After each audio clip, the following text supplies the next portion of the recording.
Now it's good. My fan is just nearby my desk actually. Now, yeah, Is it's okay. now it's good? Yeah, Okay, yeah, yeah. okay. The recording is also started. Thanks for reminding me. Yeah. So any doubt related to Linux? No, No, right? Everyone is good.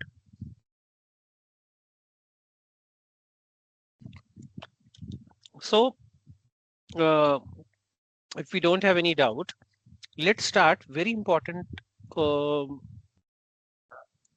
topic called data directory, Postgre data directory. Uh, right after Postgre data directory, we will jump into the installation. But before that, I want to go with the data directory because the more you understand the Postgre data directory, the better you can do the administration or the better you can do the any kind of task. Let's suppose backup, recovery, if there is any troubleshooting or something. So which will make your life easy. So basically, first of all, what is data directory? Okay, and what we call it. Okay, so I'm going to explain everything one by one. So first of all, when we install any Postgre database software application, whatever you want to call it, it creates a centralized directory called PG data. Okay, so yesterday I have shown you right the environment variable $PG data.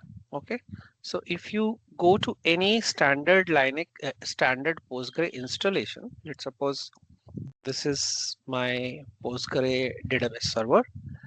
And if I switch to Postgre user, okay, before that, let me give you one more quick note about few things. Okay, one second. Yes. So before we jump into this topic, let's understand few core things. Okay. Whenever you are installing any Postgre software, SQL software, by default, it creates a user. Okay, it creates a user called Postgres. Okay, by default it will get created. So once this user is created, after under this user you will find a directory or a variable called pg data. Okay, basically whenever I call pg data, I'm referring to a directory which have all the Postgre related binaries, data files and config files. Okay, so if you see my document, that's what I'm talking about here. Data directory pg data explained. Okay, so in this directory, so for example, let's see practically also. If you are not clear, stop me. Okay, we can have a discussion. So this is the environment variable. So I'll do cd, and if you do the pwd, you will find that you are into the database folder. So database folder is containing all the database and database config related files and folders. Okay, so today I'm going to explain you this first and then we will go ahead with the installation. Okay, so understanding about all these files and folders are very important. Okay, expectation is not to understand each and everything in the first go. It is not possible. But at least the basic files, basic folders, you should understand, because the more you understand your file structure, it will be better for you to do the your day-to-day job. Okay, so is this clear so far? What is today's topic? What we are going to talk about, at least? yes. Yes. Okay, so there are some core files. Okay, so let's talk about the core file first and then we will talk about some fancy files. Okay, fancy means they might or might not be useful in the future. Okay, so the first file is pg version. So basically, it is basically storing your major Postgre version. Okay. And it can be used when we are doing startup or upgrade. Okay. So mean to say, when system is starting and it want to define that which particular version I am starting, it is using PG version. So PG version is containing your base version release. Okay. Okay. So PG version is containing your base release. It is just a, I would say it's just a normal file. We can just refer it to understand the base version of your configuration, the base version of your Postgre. Very, very important file, postgresql.conf. I would say this is the heart of Postgre configuration. Postgre.conf and Postgre auto.conf. Okay, these two files are very important. So basically, these two files contains the Postgre configuration related things. Okay, so Postgre configuration related parameters and their settings it contains. So now you will ask why we have two files. We have postgre.conf and we have postgreauto.conf. Okay, so I'll explain that also. But for now, this is my main file where I'm keeping my old Postgre related configuration. This file looks like this. Can you see this? This has all the variables, all the parameters to define the Postgre installation, okay, or Postgre configuration. Uh, this file is basically, this file can reside in the data directory, or it can also reside when you are doing the standard installation. You can also find this file under the etc. In some releases, you will find it under etc also. So it depends on you where you want to keep it. Okay. So the people who are coming from a different database background, let me give you a small brief introduction about this. So people who are coming from the MySQL background, this file is equivalent to my.conf. Okay, my.conf file. People who are coming from MongoDB, this is mongodb.conf file. People who are coming from SQL Server background, you can think of this is your config file or the file which is related to your SQL Server configuration. People who are coming from Oracle side, they can think like it is SP file or P file. People coming from ClickView, TIDB and all, they can think like it is a config file. Okay, elasticsearch.conf or redis.conf. Okay, so it is equivalent to all these files. Okay, now let's understand one important factor. Before that, let's understand this file also, and then I will talk about the difference between PostgreSQL.auto and PostgreSQL.conf. Okay, so pga.hba.conf. Okay, so what is pga.hba.conf? So basically, Postgre works in in a specific style or method where Postgre allows the database connection. Let's suppose this is application. An application want to connect to the database directly. Okay. So in the case of Postgre, it cannot connect the database directly. First, it has to create a entry in pga.hba.conf. Okay. So this entry will be like the application, either application um, network details like IP, subnet or something, or we can make it open also. So you can think like this is nothing but a kind of gateway to connect to my Postgre database. Okay. So here we are putting the entries. So what kind of entries we are putting here? Let me show you first that. So here in this particular file, I am defining that how my database will going to get the connections. Okay. So basically pg.hba.conf is a file which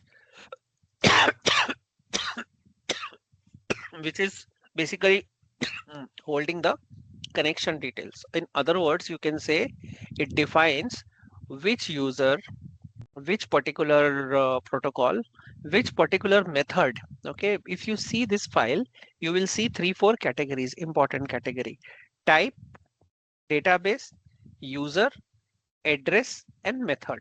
Okay, so let's understand everything. So tell me one thing, in the operating system, how many type of connection happens? How many types of connections we have? Anyone? Two type of connections, Okay, what are like two types? like UDP and TCP, I guess. They are connection protocol, but Mm-hmm. technically we have two kind of connection. Local connection, when my operating system process are, let's suppose I have multiple process, when they are connecting to each other, it called as a local connection. A person who's connecting from remote, it's called remote connection, right? Two basic kind of connection we have, but the one which you are talking about, it's nothing but the protocol, UDP and TCP/IP. Okay, so what is the core difference between UDP and TCP in terms of connection? One is packetless, one is packet. Mhm. Another The difference? acknowledgement actually in TCP, whenever a request comes, it sends back a acknowledgement that it has received a packet. Very But good. in UDP, this is not. It keeps on sending the packet irrespective of knowing the status whether it has reached the target destination or not. Target destination or not? Very, very good. So this is the expectation from the question. And which who is faster? UDP. UDP is faster because, so it's like I have a two parts. This is A side of, for example, I have a bridge. This is A side and this is B side, and this is the bridge. Okay. If someone sends, if someone goes, let's suppose here I have 5 6 people who want to cross the bridge from A to B. So in the case of UDP, this guy goes from A side to B side, and after reaching to B side, he just going away. He's not bothered to send a message saying that I have successfully reached from A destination to B destination. Okay. But in case of TCP, what happens? This guy, once he has crossed the bridge from A to B, mean to say he has sent the packet from A computer to B computer, he will, from the B end, he will make sure he will send the acknowledgement to the A side saying that I have successfully reached to the side B. So what is the important thing here? What is so important here? Why I am talking about all these things? So TCP/IP protocols are reliable. UDP protocols are not reliable because we are not sure whether data packets are reached or not. But for our internal communication, or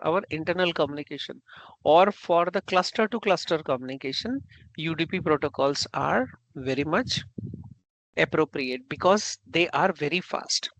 Why TCP/IP is a bit low? Because every time after sending a data packet, it will wait for the acknowledgement to come whether data packet has been successfully received or not. Okay, so most of the time, even if you see the MongoDB sharding cluster, you will see internal communication is UDP. If you see real application cluster of Oracle RAC, you will see UDP. So a lot of clustering technology use UDP. So that is the importance of TCP/IP and UDP. So let me summarize the topic. We have two kind of connections, local and remote. We have two protocols, UDP or TCP/IP, that we are going to use. So pga.hba.conf have the connection type defined, local, host, port. So there are a lot of option we can define here. So whenever I say host, what does it mean? What it will refer? I think this is from the local host. Rem no, no, no. Local is already defined. Host is nothing but remote or remote related connections. Database. which particular database you want to connect, all, or you have any specific database, which user you want to connect with, or using which user you want to connect. All means any user can connect. Address, very important. Which address or which IP is going to connect to my database. So here I have defined a local IP because it's a host connection, and here I have defined a IPv6. Again, here I have defined the local connection. So if I have defined this local connection, will I able to make a remote connection? Anyone? No. So what I have to define here? Either I have to define all connection, or I have to define a IP, or I have to define a IP range, something like that. Okay, so in other words, I have a Postgres database and application want to connect to my database. It has to go through with the pga.hba.conf, and the moment under the pga.hba.conf, if I get the proper entry, then only I will able to reach to the database. Make sense? At least for now. Is it clear? At least. Another thing, method. So using which method I am connecting to my database? What is the method? So basically method means, will I go and connect to the database using password? I am going to connect to the database using MD5, or there are protocols like SCRM SHA or something. First of all, do we understand MD5 SHA? What is this? What kind? These are Why we are encryption, I think encryption very good. methods. Correct. So when a user is connecting to database from app, or application is connecting to a database, so there is a connectivity algorithm. Okay. So these connectivity algorithms are nothing but a encryption level from user till database, so that if a intruder or a hacker try to hack your connection, so he will not able to get the actual data, because this traffic from the user to database is encrypted using MD5 or SHA values, whatever SHA values you have defined here, or whatever uh, strong password based authentication protocol you have defined it here. Okay, even sometimes we can use MD5 in our command prompt also. How to use that? Anyone knows?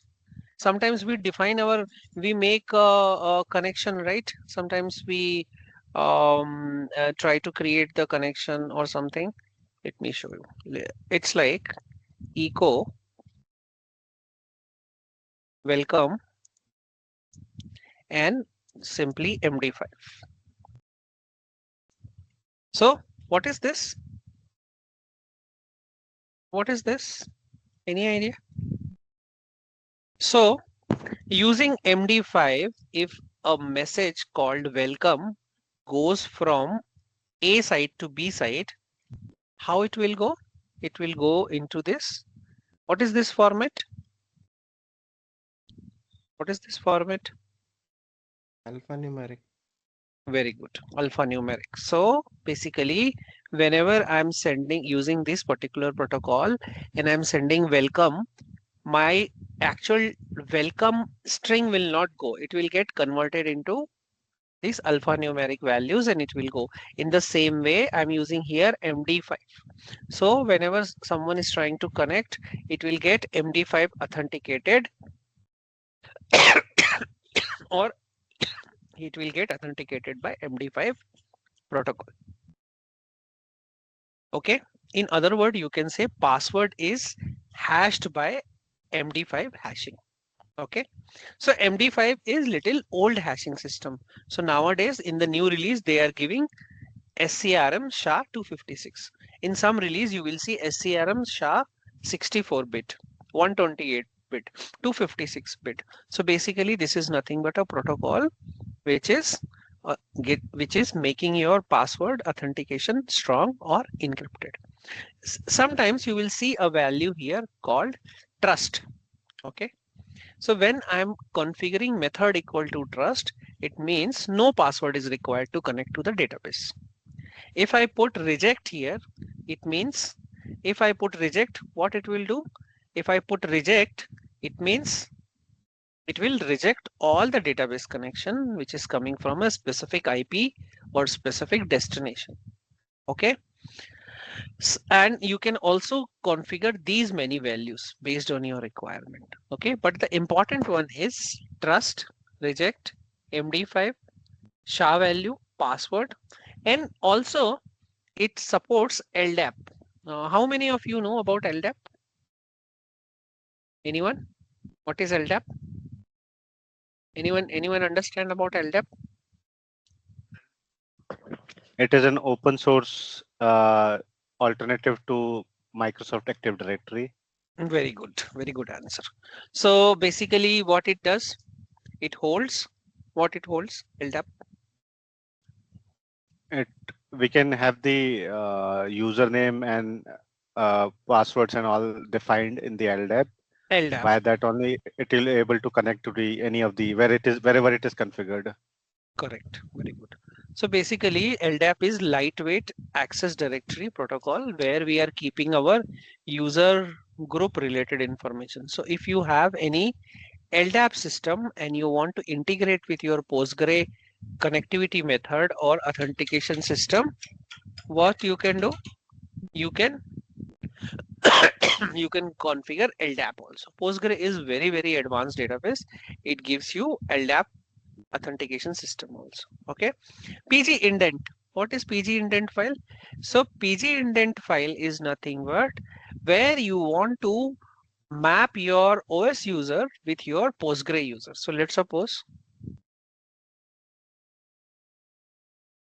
one second, just give me a second.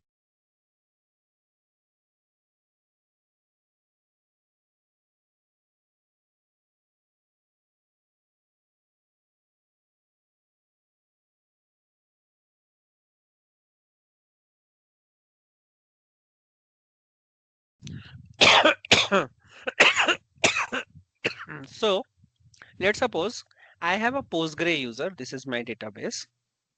And I have a Postgre user. And on the operating system level, I have a user called Oracle. You have a requirement whenever your application is connecting with Oracle user, it by default can connect to Postgre database user. Okay. So these kind of mappings, this kind of mapping can be configured using PG indent file. Okay. So PG indent file is again present in the same directory where you can write the map name. Let's suppose I can say the map name equal to production, where I will put system user and my database user. I can simply create a linking here. I will put something like this. Let me create a mapping. For example, I would say for prod, whenever a user come from vagrant user, it can by default connect to my Postgre user. Okay. So what this will do? This will create a mapping. Whoever is coming from a user called vagrant will get the access of which user? Which user we have configured? Postgres. Postgres. So this is configured when you have OS authentication system and you want to configure the OS authentication systems and all. Very important. And other very important file that you have to understand is PostgreSQL.auto.config. So now question may arise that already I have PostgreSQL.config and I got another file called PostgreSQL.auto.config, and this is an interview question also. So what is the difference between these two files? I have two config files. how it is possible that Postgre can use two file. One is config file, another one is auto.config. Why we have two files? Any idea? Anyone is using these files? Sir, in MySQL, I think this has started. This is one MyCNF, and Hmm. same auto.cnf is there. So, Hmm. like previously, if we are making a change to some static parameter, like Hmm. dynamic parameters, so we used Hmm. to set global and that parameter name, say for example, Hmm. buffer pool we are changing. So, that will get increased on the fly. But after Hmm. a reboot, it should not revert back. So for that, we were Hmm. making an entry to CNF file. But Hmm. now we are doing this set persist. A new method has come. So what that set persist is, it is now not allowing Hmm. us or saving that step of not Hmm. configuring that particular thing into CNF file. It will Hmm. automatically set up that change in this auto CNF file. I think same is Hmm. being used in this Postgres also. Correct, very good. So, how many of you are from Oracle side? Just give a thumbs up. Okay. So in Oracle also we have a concept of SP file and P file, right? We have a concept of SP file and P file. So basically, let me simplify this for everyone. We have a config file. There I have a equal to 1 value. And so if I want to do this config change, I will go inside the file and I will make a equal to 2 now. Before it was 1, I made it 2. Okay, like that. So first of all, if I want to change anything to my config, I will open this config file. I will do the changes like this. And there is another way. What I can do, I can simply write a command called alter command, and I will do some setting change equal to set a equal to 2, something like that. Alter set a equal to 2, something like that. Okay. So what I'm doing here, I am going explicitly to the file and I am changing the parameter from a to 2, which was a before, value was a before, I am making it 2. But here I have another option using the command prompt. I am making the changes equal to the a value equal to 2. So what is the difference? What is happening here? So this is the manual method of changing any parameter, and this is the CLI method, right? So in Postgre world or in the Postgres system, whatever you are doing from your command line by default will go to your auto.config. Okay. And the higher precedence, whenever a system or Postgre database starts, it starts and give the higher preference to this particular file. Okay. So whatever is there in this particular parameter file will get accepted, and then the next precedence go to the config file. Like that, whatever configurations are done by alter statement will also get captured into the auto.config file. In the simple world, in case if you did the any changes from the command line, technically it is not going to go into the config file, right? Because there's no way we cannot do config file changes directly from the alter system, right? So what to simplify this process, auto.config has been introduced, where whatever changes are going to done by CLI will get captured by auto.config. And when Postgre starts, it starts and check auto.config first, and it checks the config file second, and whatever is mentioned in the auto.config will get applied to the database. For example, let's do one small change.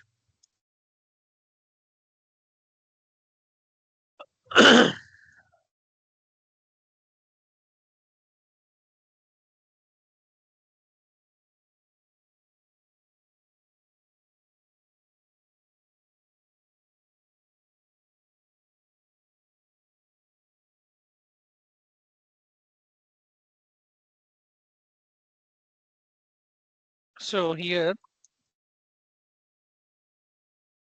what is the value of max connection? Everyone, what is the current value? 100. 100. Let's suppose I want to change the max connection from 100 to 110. What are the possible ways I have? Let's go with the first way. I will simply go to the Postgre.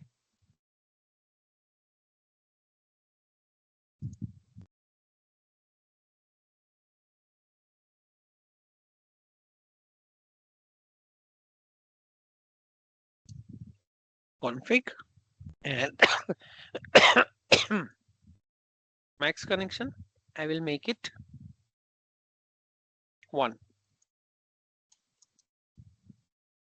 So I made the change to uh, 1000 to 101. So now my Postgre level value will change. Very important. Will it change? No. No, it will not change. So in Postgre, this why I always say Postgre is a very, very advanced database. So let's understand one more concept called reload. Postgre gives you option to uh, gracefully or safely restart your database or reload your database so that whatever parameters are changed will come into the effect. So what is the difference between reload and restart? The major difference between reload and restart is that let's suppose I have application users. Let's suppose I have 100 application connection connected to the database.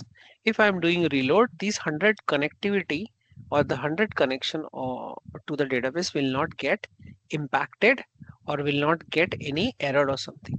The moment I will do restart, it means database will be shut down for a minute and then it will restart. Okay. So what is the difference between reload and restart? Reload is simply reloading the parameters, the dynamic parameters which can be configured using the reload. If I have some parameter which need restart will be only come into the effect whether it is only come into the effect when you restart your database. Okay. Now there's an interview question. How I'll come to know that max connection need restart or reload? In config file it will be there. Mm-hmm. Okay. What is there?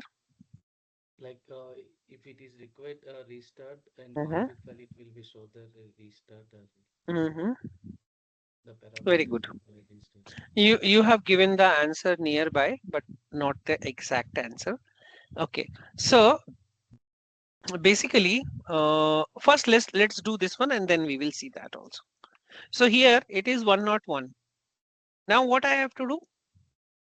I have to reload my Postgre database, right? So either I can do the PG reload from here. Select PG reload, select or what is the command? Let me find it. Reload, reload. Either I can reload from the Postgre CLI or I can do it from the service level also. So this is the command for reload. The moment I get true, it means it got reloaded. So what happened? Even after reload, this value has not changed. Okay. So what it means? What it means? It means I have to reset my, I have to what? I have to, you will get the answer here. So all the configuration file goes to a configuration internal table, or you can say a PG table called PG underscore settings. Okay, so you simply, if you run this particular query, it will give the value of that particular parameter. Okay, so for max connection, whenever I want to change the max connection, what is the context? Postmaster. Okay, so whenever you see the value equal to postmaster, it means we have to bounce the postmaster process. Where is the postmaster process? This is the postmaster process.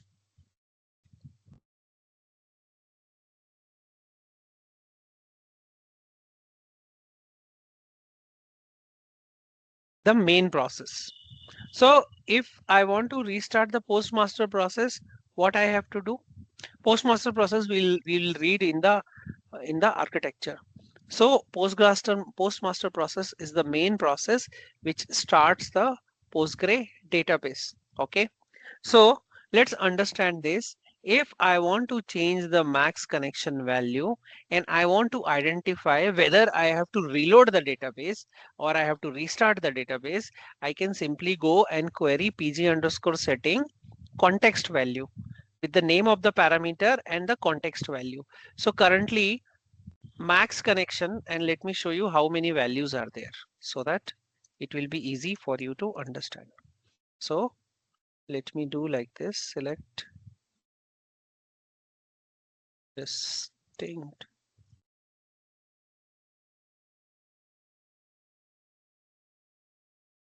text.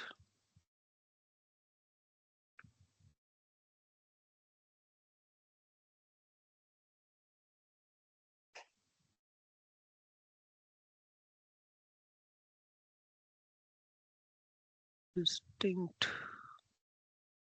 Uh, DINCT. Uh, DINCT, distinct. So here we have how many values we have in the context? Postmaster, super user backend, user internal backend, sign up, super user. Okay, so let's understand every context value carefully. Okay, so postmaster means whenever you will see the parameter value equal to postmaster, it means you have to restart the Postgre database. Sign up, whenever you will see the value equal to sign up, it means you have to reset your connection. Okay, either you can in some cases sign up is nothing but you have to reload your connection also. Okay, reload can be done by three possible ways. First is systemctl. You can run systemctl reload.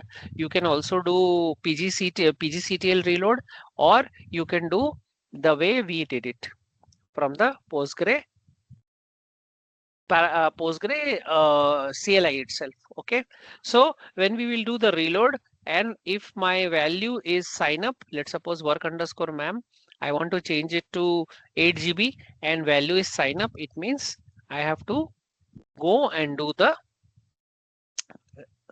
reload. What about user? User is nothing but it can be changed on the session level. Let's suppose no restart is required. You will just simply log out and log in and it will get changed. Internal.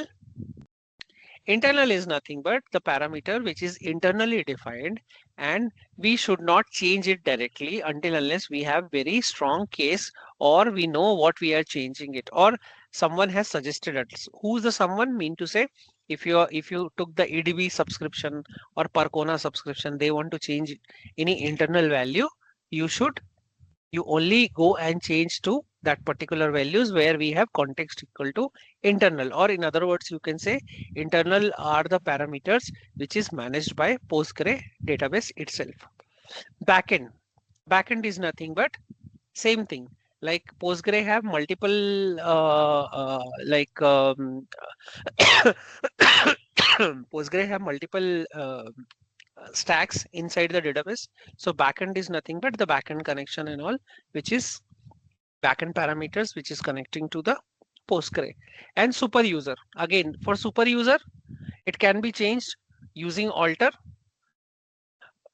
and no restart is required. So now tell me one thing. For max connection, my context value is postmaster. What should I do? What should I do? Like, should I, if I reload, the value might change. No, So what I have to do? you need to restart the service. Service. Okay. So first, let's restart the service.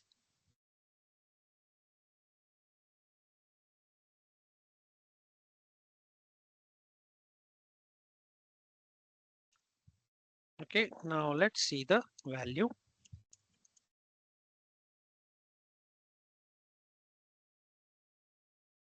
So now what happened? Basically, it took the, we have restarted and it took the configuration from my config file. So now let's see another example. Alter system max underscore set max underscore connection to 102 connections. So now what I did now, how I have changed the parameter. Previously, how I did it? Anyone? By Previously, changing how the I, conf file. by changing the file conf file. Now what I did, by running the I'm alter command.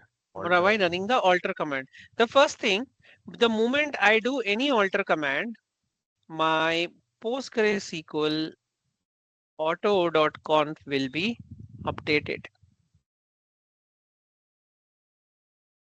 And the moment, in the moment I will do restart, which will take more precedent or the priority, which file will go first, Okay. which file Postgre will read first.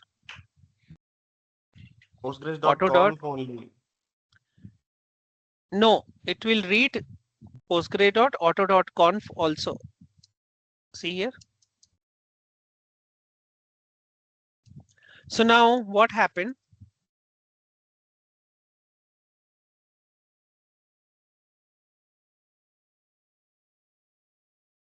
Max connection got applied, which was there in the postgre.auto.config. Is this clear first of all to everyone? Sir, as you Yes. mentioned, like first preference will be given to auto.conf. So here the setting was 102. Okay. And if the value of max connection in postgres.conf is 100 only. So post restart 102 will come or 101 will 100 will only come. 102 will come. I will show you one more thing. Let me But as go you to, mentioned, first this file will be read auto.cnf and then my.cnf will be read. let's Sorry, suppose, not my.cnf, postgres.cnf. postgre.conf and postgre.auto.conf. Now what I did, 4. I made it 4. Let's Yes. restart. What should come based on your understanding? Because 102. con What am the max.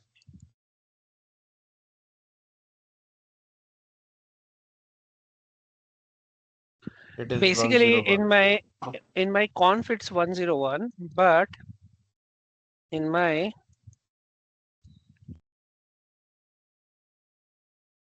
2 times conf. now let's do restart and you will understand who will take the first preference. Who took the 104. first preference? 104.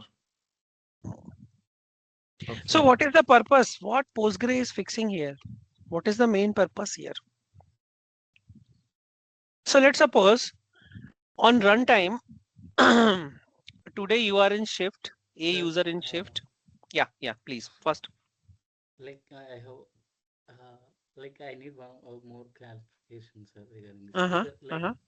yeah, after changing the config file, you done the restart, right? Mm-hmm.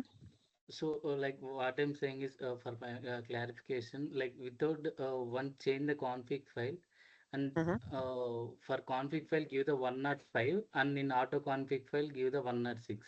Then after that we have to restart this DB. At the time we Okay. can see like which is take more. It is more clarity.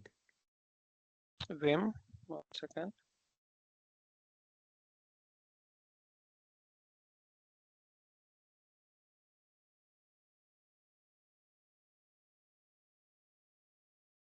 I made it 8. Okay. And there it is 104. I'm restarting. Okay. No restart, sir. Like if you restart means it will update, sir. Even Update, if right? right, it will update. 1 second. Okay. Let me make it 9, and I will not do any restart. Okay. And now we change auto config, right? It will not change. No, sir. Like now change into alter system through command. Mm-hmm. Now you give like 110, sir. Mm-hmm. Mm, Done. mm, Now restart. Now we can see like which will take more after restart, like which will take.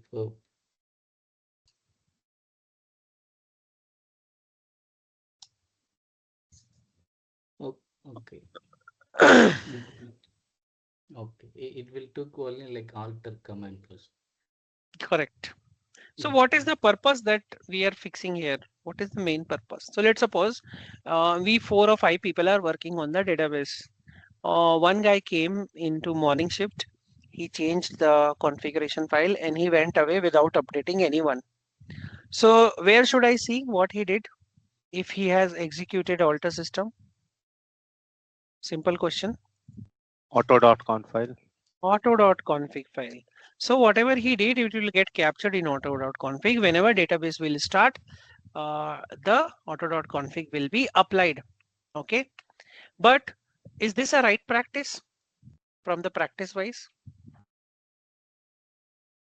No, sir. No, we should always change to database to the postgre.conf because we should be having standard entries or static entries, but postgre has given you this option also to do the changes. So like that, whatever will get executed using alter command will get captured by auto.config file and it will not lost, right? Clear?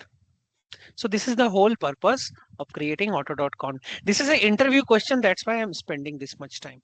Otherwise, I have just explained it and moved forward for the next step. But now you are clear why we should use autoconfig where we use postgre.conf. Is it clear?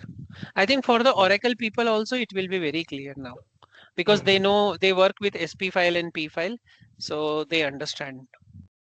And tell me one thing, if I get a context value equal to postmaster, what I have to do? Restart. Restart, If it is sign up, On reload. sign up, new sign up, we'll be able to see the value. yes, it might or might not apply to all the cases, but sometimes sign up is also representing the reload. Okay. How many Okay. times of reload we have? Three How many types of. types of, okay. Tell me what are the 3 types? One is service system CTL, Mm-hmm. one is PGCTL, and another is Mm-hmm. the select PG underscore reload. Very good. Sorry for making it like class or school, but some of these questions are asked multiple times in the interviews. So I want you people to be very clear about all these concepts. Okay. So just pardon me if I'm asking these kind of questions. So like this also you can do reload. Make sense, everyone? Can I go ahead if you Yes. don't have any question, and using which table you can get the context value? PG underscore Table, settings. PG settings. And technically, what we call it in the Postgre level, catalog tables.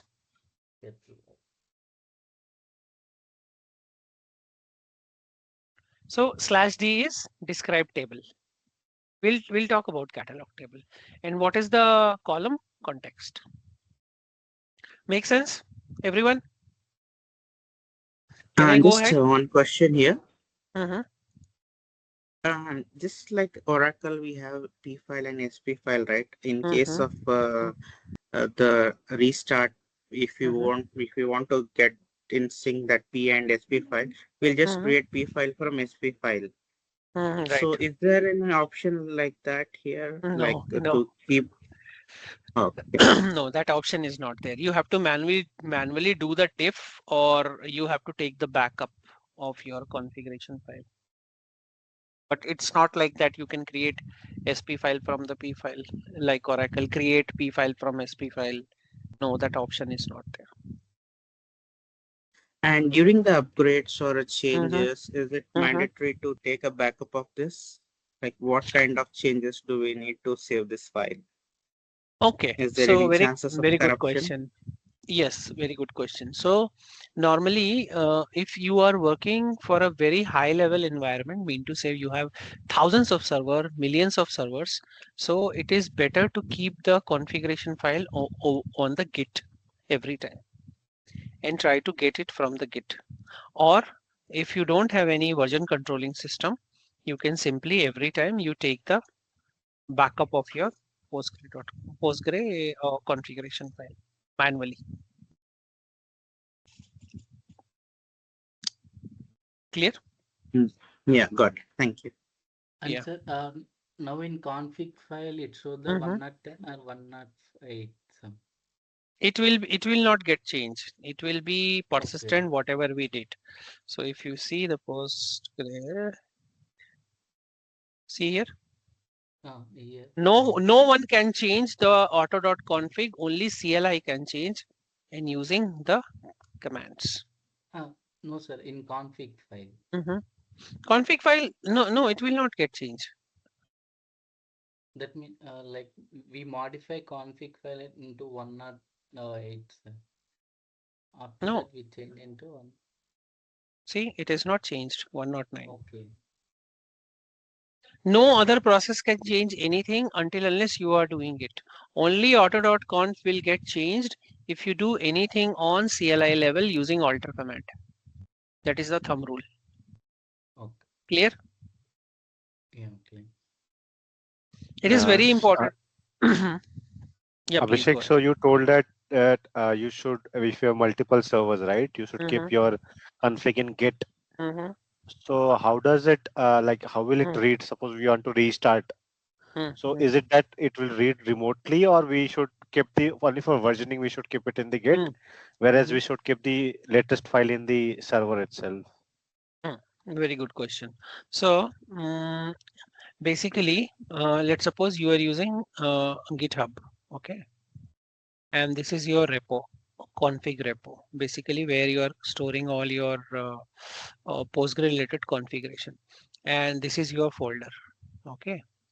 So every time whenever you want to do any changes, first you will do the git clone here, Okay. and you will get all your latest changes. And if you want to change anything, first you will edit this file, you will do git commit and then git push, like that. Understood. So Like it has to be locally there in the server. it has to be locally there. And in case if you have any utility, let's suppose some companies create their own PG utility. So in that utility, by default, it will be get synced, or it will be get triggered that this parameter has changed. This utility will understand what it has to be done, and based on your requirement, it will do. Same thing happens on AWS RDS also. If you see in the backend, same process happens, right? We have parameter group, we do the changes. If we restart, all the changes comes into the picture. If we don't restart, it just goes and reside in the parameter group. Same like this. Make Understood. sense? Yeah. Everyone is getting this, what I have just talked of, like I was talking to Raj. Do you understand this? Anyone? No, sir. Yes, Abhishek. I don't have idea of this GitHub. Okay, so don't worry. We have a separate session of Git where we will talk about the Git related thing because that is there in our class. So don't worry. We will talk about Git, GitHub, GitLab, Git action, all those things we'll talk about because some of the DevOps DBA part is also we are covering in this course. That's why this course is advanced course and it has many options. But are we clear with this? All these things, whatever we have just talked about. See, some of the parameters are just fancy parameters. I'm not bothered about that, but at least you're clear with these 3-4 files, right? Postgre.conf, hba.conf. These 3 files are main file. You should be knowing about this thoroughly. Okay. So in HBA config file, there is some MD5 and Scrum Sha 256 is there. Correct. May know the difference of these two. Okay. So in your car, you have normal lock, which can be opened by single key. In your car, you have digital lock, right? We have digital lock also, right? We have a small button kind of thing we press and our car get open. Okay. Now in the level 3, we have Alexa enabled or Android keys are also there. In some car, you will see that your phone is having a app, and whenever your phone is going nearby your car will open, right? So what is the difference between these keys? Traditional key, then my battery operated key, and then my Android key or the advanced key. What is the difference? Functionality, right? Okay. So in the same way, MD5 is an old protocol which can be cracked. So they removed and they made it SHA 64-bit. Then they removed 64-bit, they made it 128-bit. And they removed it, they made it 256-bit. So these are the new protocols, basically, authentication protocol. Are you getting this? Yeah, yes, sir. So in the simple word, if I want to encrypt a word called welcome, so I'm using that protocol and it is getting encrypted. I will use some different protocol, it will get encrypted by a different protocol system. I don't know if I have SHA installed or not, but let me show you. SHA, what was that? SHA 256, right? What is that? Scrum SCRM Scrum Uh, dash Scrum dash SHA, right? Let me take this one. This is same to that. SHA 256 sum. What is the difference here? See here, it is more. What was the protocol for MD5? MD5 sum. So what is the difference? Yeah, it is more. So basically, length is more, encryption value is more, but end of the story, both are encrypting what? Welcome only, right? If I send this value to you, end of the story, you will see only welcome. But there are chances this can hacked easily because this is an old protocol. It have some bugs, but this will not get hacked easily. Is this clear? Yeah, okay. That's clear. So these are nothing but protocols, authentication protocols or crypted protocols, which you can use. Even when you will write some automation, we use these kind of systems to create passwords. Make sense? Okay. Some of the things might go a little bit high, but I will recommend you to, if you're not understanding it properly, ask question, make a note, do some Googling also, but do not stop your question. Ask any question, whatever you like to ask. We can have a great discussion. Can I go ahead? Or can we take a break of 15 minutes? We need reload basically, right? Or restart. The same like Oracle, sorry, Postgre, we need now reload. So reload our minds. So let's take 15-minute break. So I'll be back here in another 15 minutes. Fine, right? We can take a break, right? Everyone agrees? Okay. Yes. Okay, let's take a break. And Stop recording. pause the recording. I'm stopping the recording, but someone has to remind me.